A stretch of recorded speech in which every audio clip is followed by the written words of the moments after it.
Hello, Charter School family.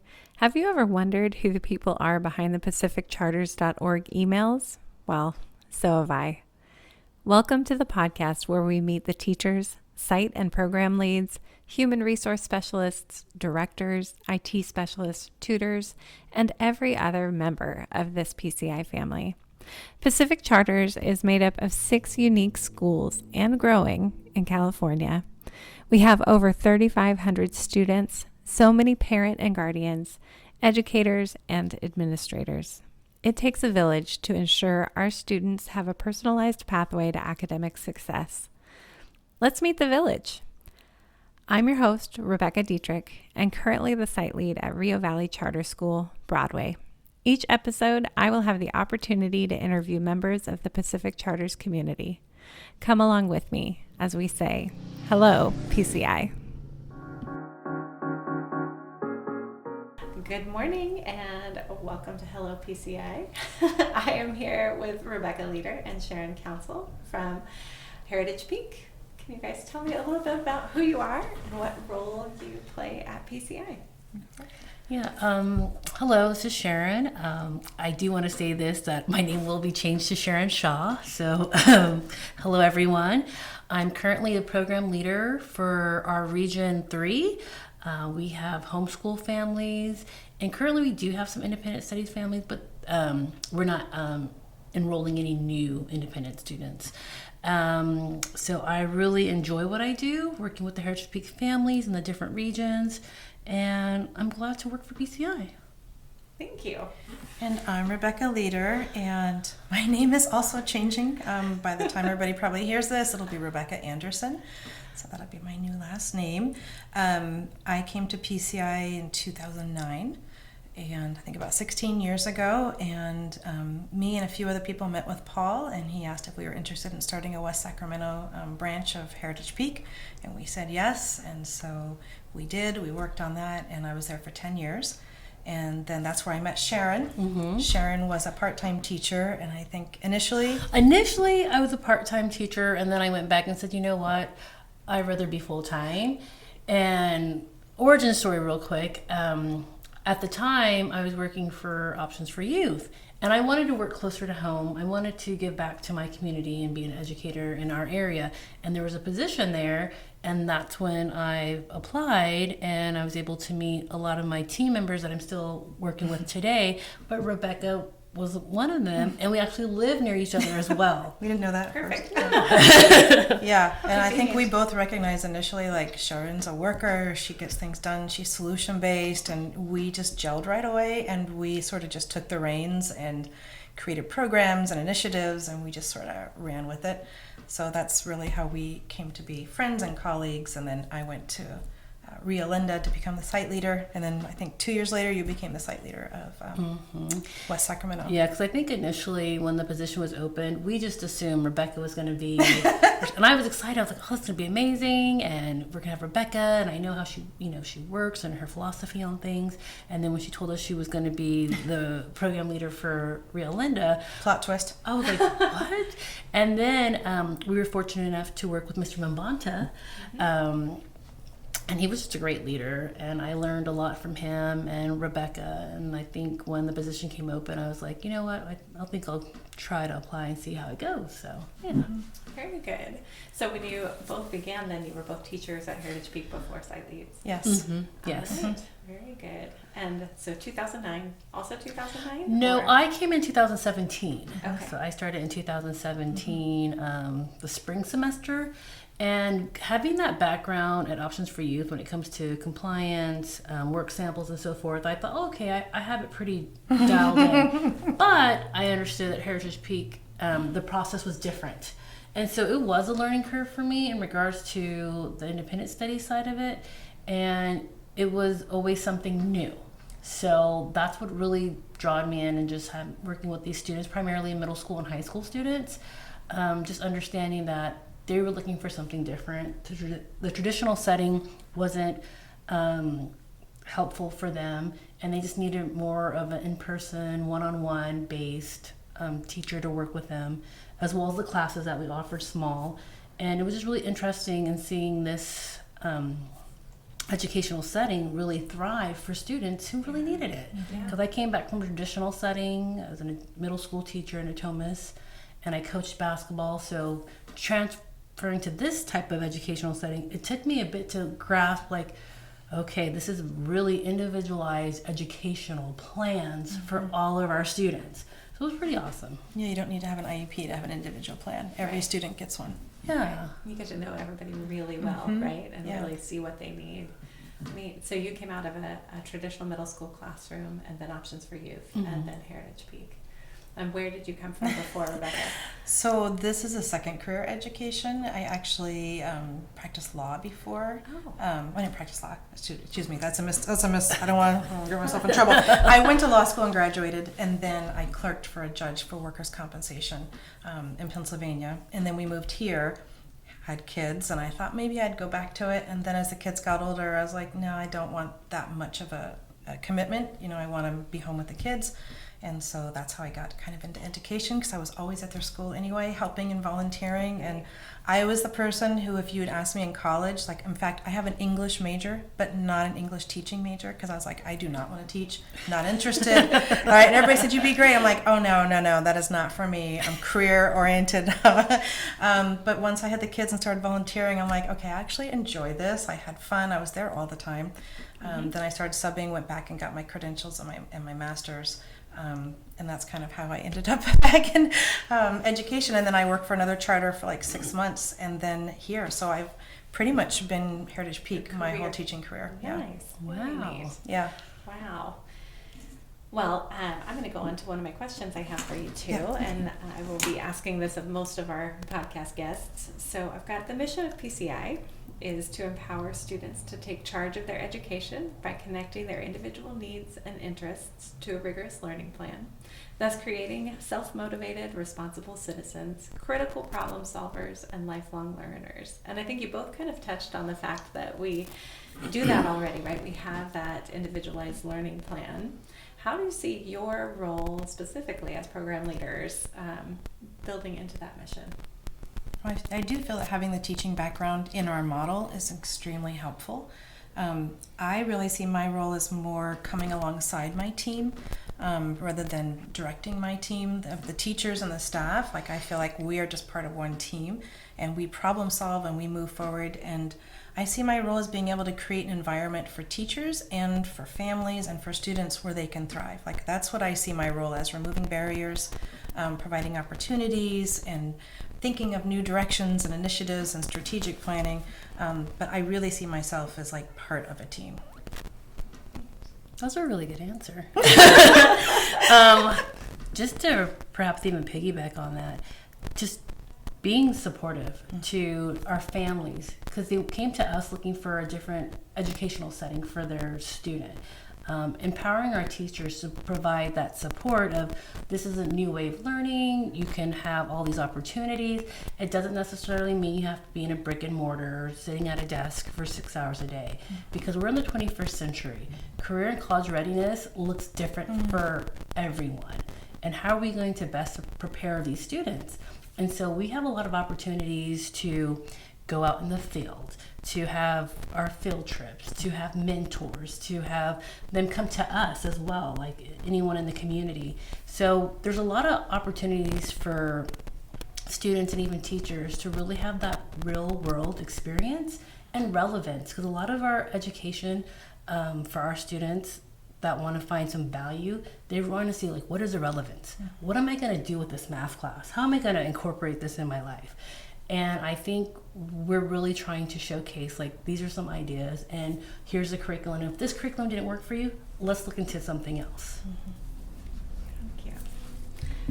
What's the most challenging part of your role? Well, I think it's going to be different. I think it's going to be different, because this year, definitely the most challenging part, I think, for both Sharon and I, because we had a caseload of students on our roster, was managing both, because we're trying to get marketing, like we're at Rayleigh Field doing events, and in the community we're running field trips, and we had our caseload of students and so many different things. So I think it's going to be a little bit different next year, but I think it's also just trying to stay ahead of the curve for whatever's coming legislatively. trying to make sure that we're in a great place to get renewed, looking at our WASC as well. So I think for me, for next year, that's what it's going to look like. Yeah. Right. And I'm excited to echo what Rebecca said. Not having the 5 students on my caseload, which I enjoyed having our students, but I felt as though I was a little bit spread thin because I want to be able to give my teachers the support that they needed, talk to families. It was a great deal of importance for me to be visible. So I was going to the field trips, park days, meeting with families, meeting with my own students. So just now having like a focus on how the best I can support and guide my team, and working across regions, working with Rebecca, working with Jennifer, Sylvia, and also Yolanda, because she'll be working with a region as well, and just trying to really focus on what are the things that our demographics need, because my demographics will look different than hers and so forth. And so I want to provide that opportunity when it comes to information about jobs. Like we have students who need work permits. What does that look like? Younger students, they want to, do more in person. Like how am I going to provide that? So I'm going to have a little bit more opportunities to work together with teachers and in small groups and teams. So I'm really looking forward to that. Yeah. Nice. I think one of the things that's exciting for me about working with Sharon and collaborating is that often our demographics are radically different, but we problem solve all the time, and we find like commonalities. Like, all right, this is a strategy we could use that would address both sets, and just finding those, having somebody to bounce ideas off of, and so that you're not in a vacuum all the time. Right, the collaboration piece and networking is huge, right? It's super huge. I come from having a site to no longer being site-based. So now I had to figure out, okay, how am I going to have my team be able to meet with their families in the community? So using our local libraries, coffees, even utilizing park days as an opportunity to have these discussions, and then working alongside, okay, Rebecca has a site, maybe I can have a meeting here or there. So just learning to really navigate and build upon relationships and working together and having a collective idea of like, this is what we're doing for our students. How can I be supported? And next year, I don't know if you know this yet, but next year we're kind of moving to more regions. So we're Heritage Peak as a school, but then we each have different regions. So we're trying to present a unified, like we're all Heritage Peak. Nice. So for instance, I'm Region 4. Right, I'm Region 3. Yeah, I heard you say that earlier, and I was going to ask questions about right, it. and I love Hunger Games. Right, and I know that Vacaville would be Region 1. Correct me if I'm wrong. We're going to have 5 regions. I'm focused on doing my own region right now, but I'll learn the other ones. As long as you know what you're doing, you can help everybody else. And we're all being called program leads as well. Very good. Yeah. And our goal is basically for our students to be in the green and blue on the California dashboard. Oh, and that's our motto. That's our motto for everything. Yes. And so how can we best support our students and staff and families, because they're our teaching partners as well. Right. So really trying to find that support, engage with the community, students, families, and teachers on how we can best support our students in reading grade level proficiency and reading and math. Yeah. And of course being in that green and blue. Right. That's our focus. Well, and the green and blue feels sort of outside of what we do sometimes, right? When we're talking about testing and things, but it's I think part of our role and part of the role of our teachers and all of us at PCI is just trying to communicate to families that really that goal is literacy and math literacy and language literacy, so that students can access whatever their pathway is, right? And bottom line, every parent wants that. There's no parent when you discuss why we're doing this who says, nah, I don't want my kid to read at grade level, right? Every parent really wants this, but like you said, it's the communication piece, letting them know why we're doing the things we're doing, why we're doing the assessments, why we're doing the targeted support, which is what used to be called intervention.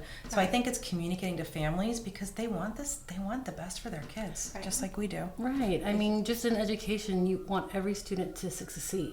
Right. And some families, they may not be familiar with educational settings, or they have had their own biases on how they felt they were treated or what they received. Right. So sometimes you're talking to everyone in the family just to get them on board.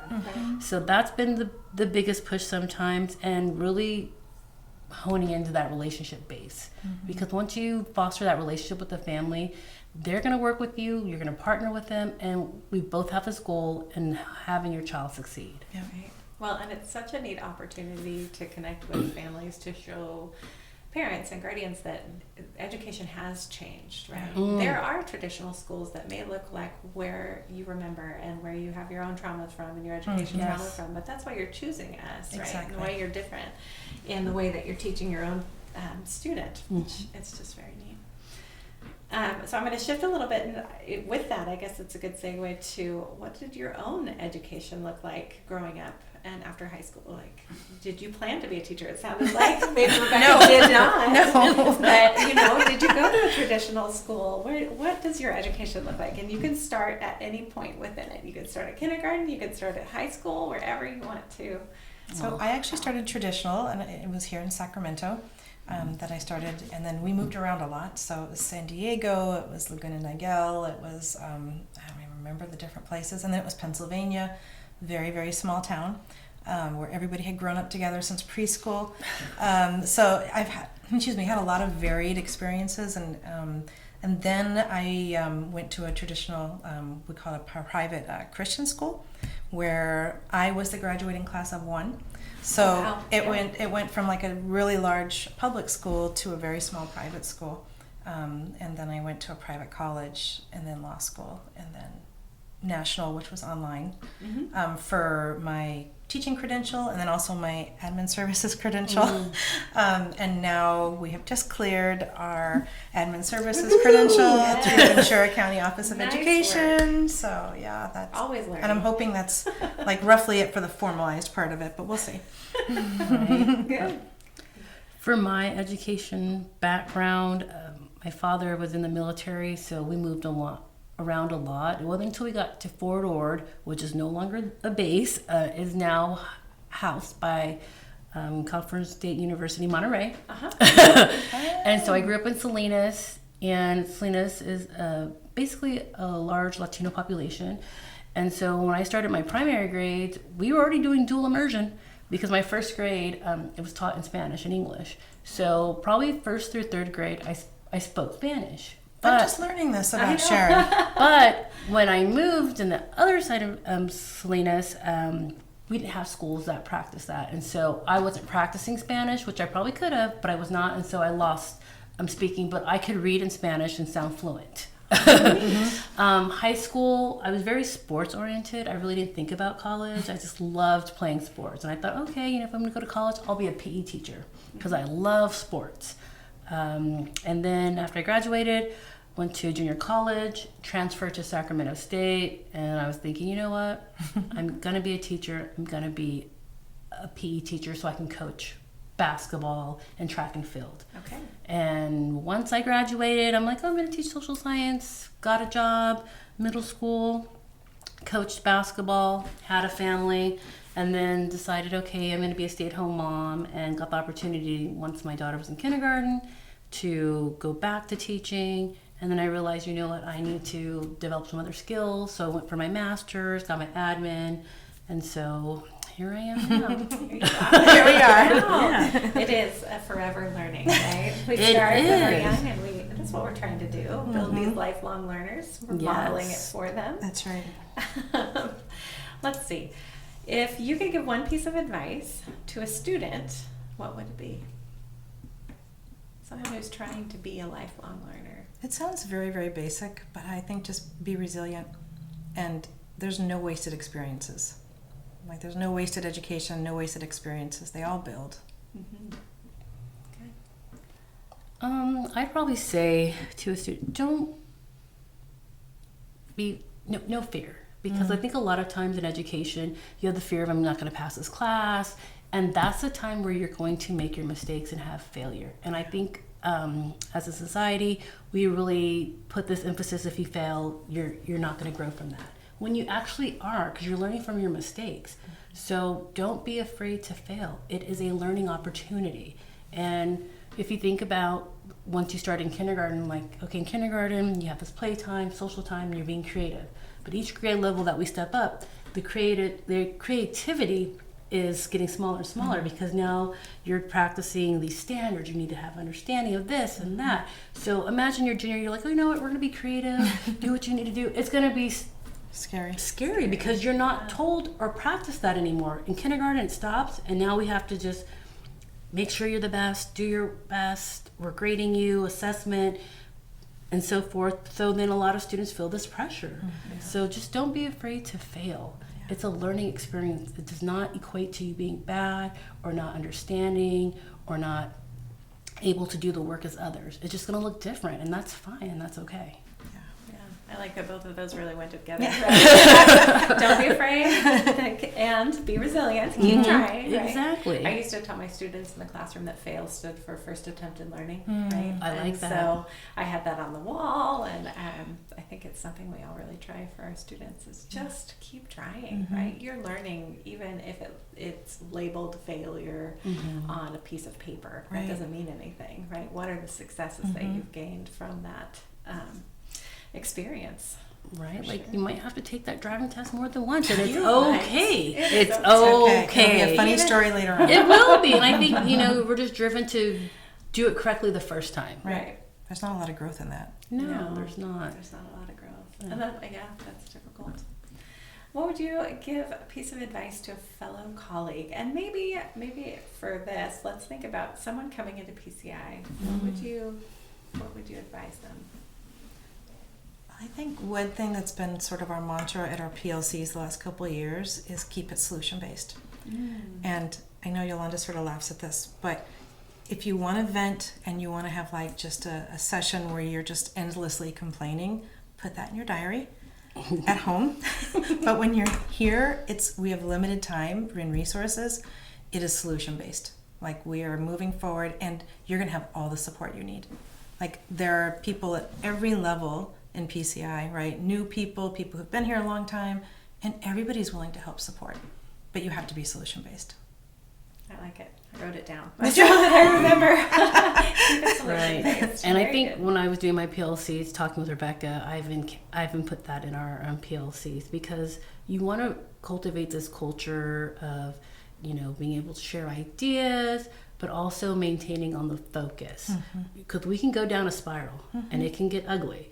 But if you're not solution-based, you're always going to think like, oh no, they're making us do something else. We're like, oh wow, we get to do this, but can we try it this way, right?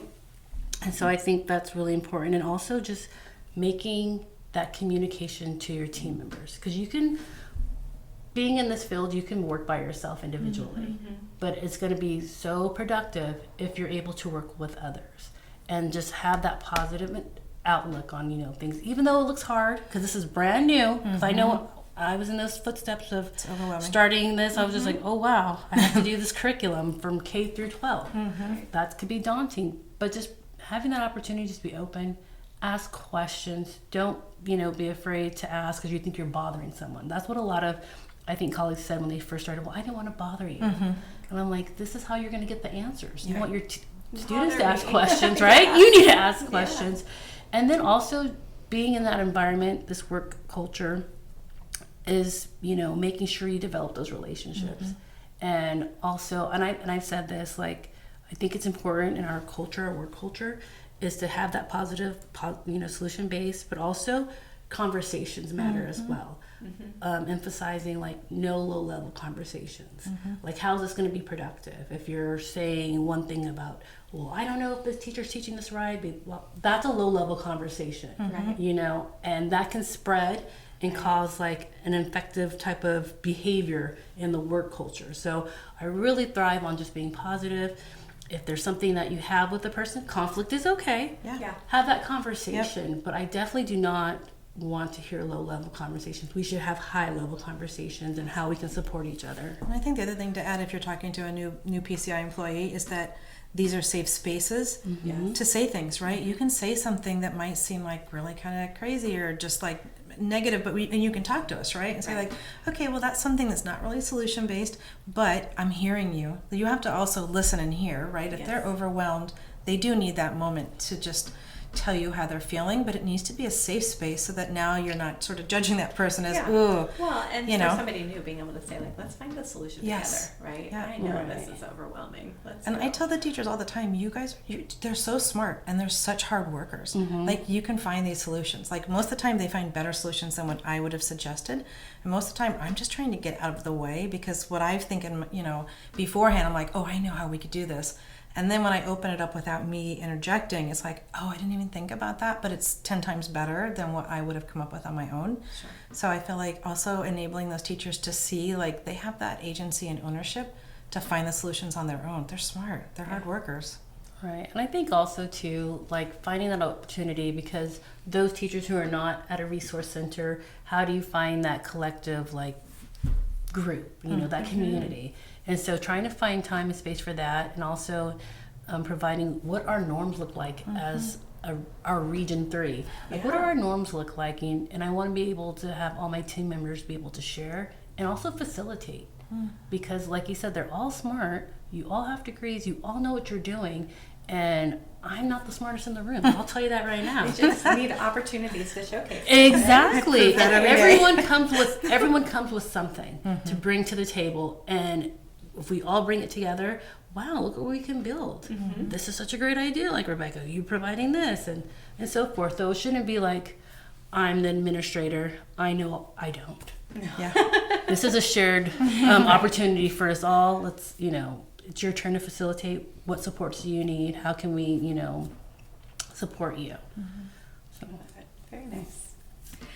Well, what are you ladies reading right now? We are beginning summer. Maybe you haven't read anything. Maybe you don't spend your summer reading. So I will add in if you are a TV watcher instead when you're watching, if you are a reader, what are you reading? I'd probably say I'm reading Octavia Grant, It Hurts. Also for shows, I'm on Last of Us. I'm on season 2, episode 1.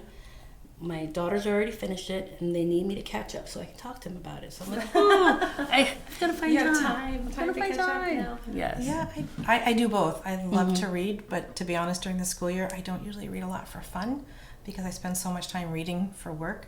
But I did start last weekend rereading, it's called All About Love by Bell Hooks. I don't know if you're familiar with her, but it's just a radical idea on what love is, and not like romantic love, but just love in general. It's a short read and it's a good book, so I'm like, this is a good time to reread this. But I also want to read some books for fun this summer, so I'm kind of interested in getting my Libby all, queued up and ready to go for the summer. Shows, I love almost anything on BBC or BritBox. My daughter just told me about some Welsh detective show that just came out that's really good, so that's probably my next one up on queue. Very nice. And let's see, coffee, tea, or something else? What's your preference? Coffee. Yeah, me too. Oceans or forests? Ocean. Forest. I like the and this one probably is the same question, but pine trees or eucalyptus? So. Eucalyptus. Actually, on that one, eucalyptus. Oh, okay. Chocolate or sour candies? Chocolate. Ghirardelli chocolate. Oh, yeah. Specific chocolate. Yep, there we go. I love it. Do you prefer text or phone calls? Depends. Depends. Usually initially a text. It just depends, I was though. going to say, do you answer the phone? I do. Yes. I feel like we're in a lot of meetings, and a lot of times the phone calls you have to call back or text back. It's harder, I think, to do phone calls a lot during the day. Right. And I think my daughters have conditioned me, and yes, I said conditioned me, to be like, could this been in a text, Mom? Why are you calling me? So I'm the reverse. I'm trying to condition them when they'll call. I'm like, could you just text me? They're like, yeah. I'm like, I'm busy. Just text. Yeah, my daughter's rather like, you could have just texted me rather than call them. I'm on board with that. So they've conditioned me to do Text that. Rebecca. All right. I can talk to Rebecca. What is your favorite season? Fall. Winter. Fall and winter. And just in general, salty or sweet? Sweet. Both. Oh. I like it. Sea salt with dark chocolate. I with sea literally salt. was at Ghirardelli in Monterey, and I had what did I have? Like a land ocean brownie, cookies and cream ice cream with caramel, sea salt. So I had the sweet and salty. I feel like I need to go to Monterey. Yes. Wonderful. That sounds so good right now. Yes, the weather it doesn't get too hot, and it's only going to happen for like an hour or two between 1 and 3. And then just being smelling the air and the water and the ocean. It's rejuvenating. Yeah, and seeing. Especially as it gets to be 100 degrees here. See, in that Yes. sense, I Trying to could do the see. ocean. When I think Sure. ocean, though, I think like hot, sunny, laying out on the beach. Ah, very good. But Monterey, And then you can go like, to Santa Cruz if you wanted to, because it's warmer Yeah, on You've that got the side. forest so I on could that see side like walking too, on the right? boardwalk, There you smelling the go. ocean. That I could do. Mm-hmm. Yeah, that I could Yeah. Beautiful. Well, thank you, ladies, for joining me. do. Thank you so much for our having us. First Thank episode you. of Yeah. This is- HelloPCI. This has been amazing, Rebecca. Yeah, this was I fun. felt safe. Yes. Good. It's fun to Yes. get to know your stories a little bit more. Same. Yeah, I appreciate that. Thank you. Thank you. Thank you. I'll leave these here. Thank you for joining me on our first episode of Hello PCI. Thank you especially to Sharon and Rebecca for stepping out of your comfort zone and coming to talk to me in my office. I look forward to meeting each and every one of our PCI staff members as we embark on this journey of getting to know one another better. If you would like to be part of this podcast, please contact me at rebecca.dietrich@pacificcharters.org. I look forward to meeting you.